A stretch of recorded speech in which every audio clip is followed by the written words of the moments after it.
Hai hai hai, hello class, good morning, welcome to Faith Class. Sebelum belajar, kita berdoa dulu yuk.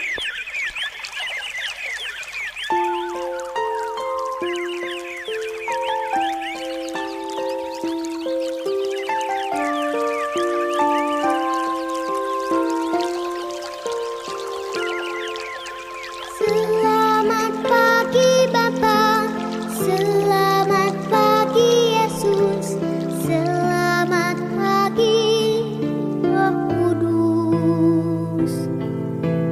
Terima kasih atas anugerah-Mu, semalam telah berlalu. Ku memuji, ku bersyukur,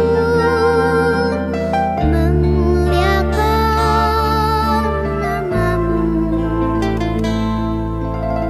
Allah Bapa, Putra Roh Kudus, terima kasih.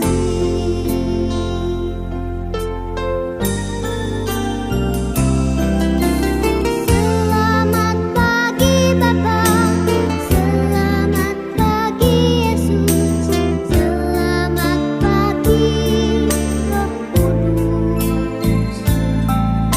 Terima kasih atas anugerah-Mu, semalam telah berlalu. Ku memuji, ku bersyukur, memuliakan nama-Mu. Allah Bapa, Putra Roh Kudus, terima kasih. Let's pray. Thank you God for your blessing. Now we want to study. Please bless us, our teacher, and our parent. In the name of Jesus Christ, we pray to you. Amen. Sekarang kita akan mengucapkan ayat hafalan Alkitab kita hari ini melalui sebuah lagu. Masih ingat kan lagu Hai anak-anak? Ayo sama-sama ya. 1, 2, 3, ya. Hai anak-anak, taatilah orang tuamu di dalam Tuhan, karena haruslah demikian. Efesus 6 ayat 1. Efesus 6 ayat 1. Hari ini hari Selasa, Tuesday, tanggal 20 April tahun 2021. Dan sekarang kita memasuki tema baru, yaitu tema alam semesta dan subtema benda-benda langit. Dan hari ini kita akan mempelajari tentang matahari. Yuk dengar penjelasan video tentang matahari. Hai teman-teman Smart Point, ayo kita cari tahu apa kegunaan matahari. Matahari merupakan pusat dari tata surya dan sumber energi yang paling besar. Matahari juga membantu proses pembuatan makanan pada tumbuhan, yang kemudian menghasilkan energi. Matahari membantu proses pengeringan ikan maupun kerupuk. Matahari dapat menghasilkan tenaga listrik. Dan matahari membantu kesehatan tulang secara alami pada manusia. Teman-teman, itulah kegunaan matahari untuk kehidupan makhluk hidup. Sampai jumpa! Sekarang ambillah buku alam semesta dan bukalah halaman 23. Di halaman 23 kita melihat ada gambar benda-benda langit. Ada matahari, bulan, dan planet. Nah sekarang tugas anak-anak teacher, yuk kita mengurutkan mana dia benda yang paling besar hingga ke paling kecil. Urutkan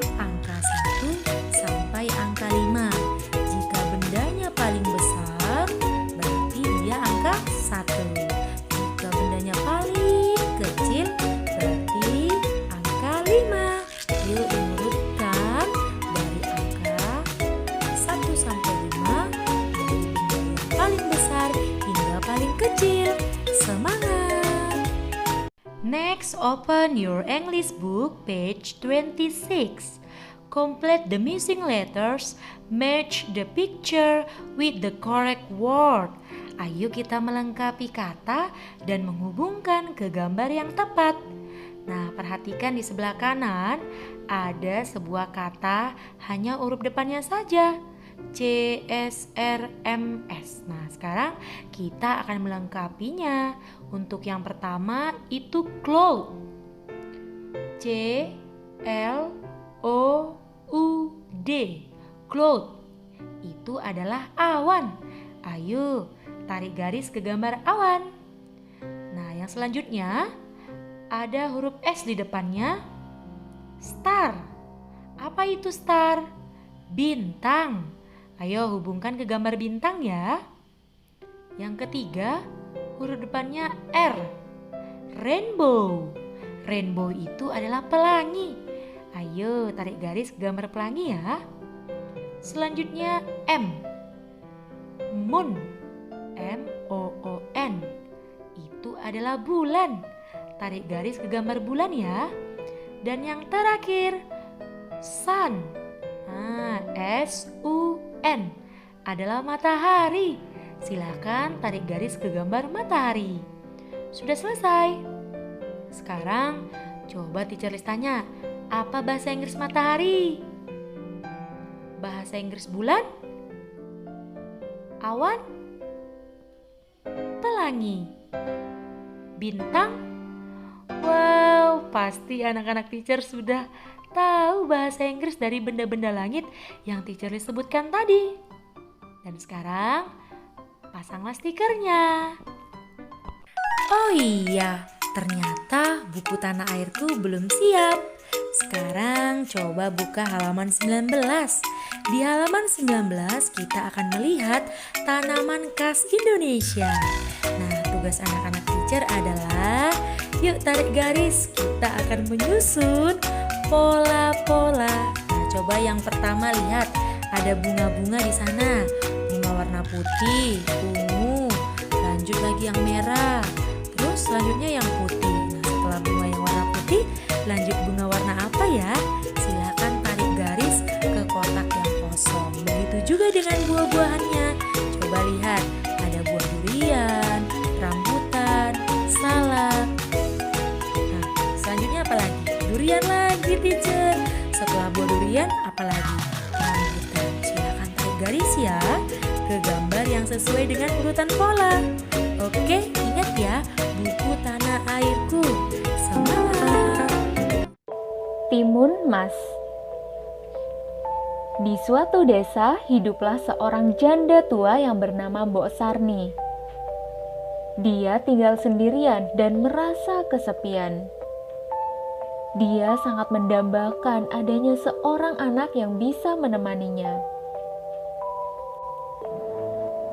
Suatu sore, Mbok Sarni pergi ke hutan untuk mencari kayu. Di tengah jalan, Mbok Sarni bertemu dengan raksasa pemakan manusia. Ia gemetar ketakutan dan memohon raksasa untuk membiarkannya pergi. Baiklah, aku akan melepaskanmu kalau kau bisa memberiku seorang anak untuk disantap. Gelegar suara raksasa tersebut. Tapi aku tidak punya anak, jawab Mbok Sarni dengan lirih. Kalau begitu, ambil biji mentimun ini, aku titip untuk kau tanam. 15 tahun lagi aku akan kembali untuk memakannya, geram sang raksasa. Mbok Sarni pun pulang dan menanam biji itu di halaman rumahnya. Setelah 2 minggu, mentimun itu tumbuh dan berbuah sangat lebat. Salah satu mentimun terlihat berukuran cukup besar. Mbok Sarni kemudian memetik dan membelahnya. Ternyata mentimun itu berisi seorang bayi yang cantik jelita. Bayi itu kemudian diberi nama Timun Mas. Walaupun bahagia mendapatkan seorang anak, Mbok Sarni teringat akan janjinya pada raksasa.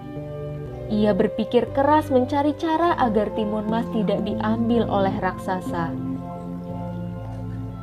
Setelah mendengar tentang adanya petapa sakti, ia segera menyuruh timun mas untuk pergi meminta pertolongan. Oleh sang petapa, timun mas diberi 4 buah bungkusan kecil untuk ditaburkan jika ia dikejar raksasa. Benar saja, ketika saatnya tiba, raksasa datang menagih janjinya. Mbok Sarni berusaha mengulur waktu agar timun mas bisa kabur. Menyadari hal itu, si raksasa murka dan segera mengejar timun mas. Pertama, timun mas melemparkan kantong yang berisi biji mentimun.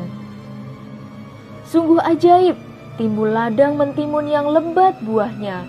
Langkah raksasa pun menjadi terhambat karena tubuhnya terlilit batang mentimun.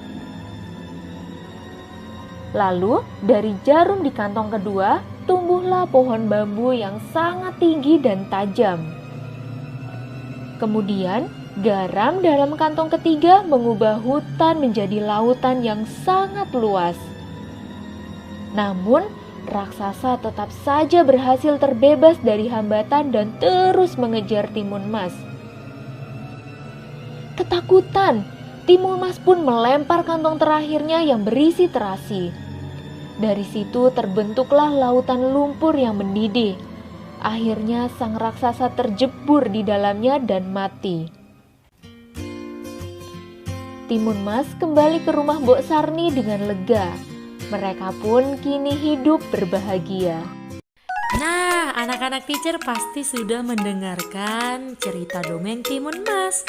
Sekarang ambil buku Tanah Airku dan bukalah halaman 25. Di halaman 25 kita melihat ada cerita Timun Mas, tapi belum diurutkan. Nah, sekarang tugas anak-anak teacher adalah mengurutkan gambar sesuai dengan cerita yang tadi. Oke? Pasti anak-anak teacher bisa mengurutkannya ya. Tulis angkanya di dalam lingkaran. Oke, semangat. Dan tugas kita yang terakhir, ambillah buku gambar. Kita akan menggambar matahari. Ikutin video teacher menggambar matahari. Nanti mataharinya dekat awan-awan. Jadi ikutin ya. Dan jangan lupa beri warna yang cantik dan indah. Jangan keluar garis. Semangat menggambarnya ya.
Demikianlah pembelajaran kita hari ini mengenai matahari. Selamat belajar untuk anak-anak teacher. Dan jangan lupa selesai belajar ditutup kembali dengan berdoa ya. Dan kita lanjut bernyanyi.